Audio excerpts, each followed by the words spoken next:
खबर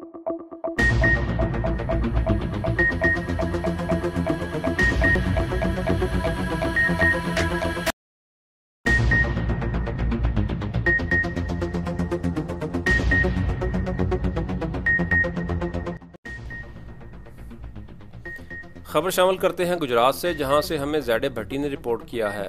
district Gujarat press club का महाना और अहम इजलास मुनक्कद, मेंबरान की जोशो खरोश के साथ शिरकत। डिस्ट्रिक्ट गुजरात प्रेस क्लब के इलेक्शन की आमद। सदर सैयद तारक हुसैन शाह का सहाफ़ियों के लिए बड़ा ऐलान। तफसीलात के मुताबिक मोरखा 10 अक्टूबर 2022 बरोज़ जुमेरात दिन 2 बजे डिस्ट्रिक्ट गुजरात प्रेस क्लब के मरकज़ी ऑफिस बिम्बर रोड गुजरात में अहम इजलास मुनक्कद किया गया। इजलास की सदारत सदर सैयद तारक हुसैन शाह ने की। ज़ैड भट्टी ने तिलावत कुरान मजीद की शहादत के बाद इजलास को शुरू किया। इजलास में इलेक्शन के अमल को साफ शफाफ बनाने के लिए मुख्तलिफ तजावीज़ पर गौर किया गया।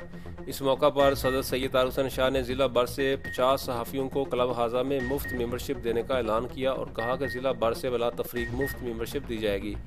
इसलिए तमाम सहाफ़ी बरादरी डिस्ट्रिक्ट गुजरात प्रेस क्लब नज़द अजवा बेकरी बिम्बर रोड गुजरात में रब्ता करें। इजलास में ज़ैड भट्टी ने शोबा सहाफ़त के माजी, हाल और मुस्तकबिल में दरपेश चैलेंजेस पर तफसीली बात की। इजलास में शिरकत करने वालों में सदर सैयद तारक हुसैन शाह, जनरल सेक्रेटरी शेख शहबाज अफजाल, मरकज़ी नायब सदर नज़र हुसैन जलियानी, सीनियर नायब सदर Zaid Bhatti, press secretary doctor Mohammad Farooq, बुजुर्ग सहाफ़ी मियाँ मोहम्मद अशरफ, मियाँ उनीस, मोहम्मद अरशद, फ़रहान जावेद, अब्दुर्रहमान वड़ाइच, मोहम्मद शहरयार वड़ाइच, चौधरी अमजद भट्टी, कमर अब्बास, चौधरी मुश्ताक अहमद, नुमान मुश्ताक और सैयद फ़िरोज़ सज्जाद शामिल हैं। इजलास के अख्ताम पर चाय और बिस्किट से मेंबरान की तवाज़ो की गई।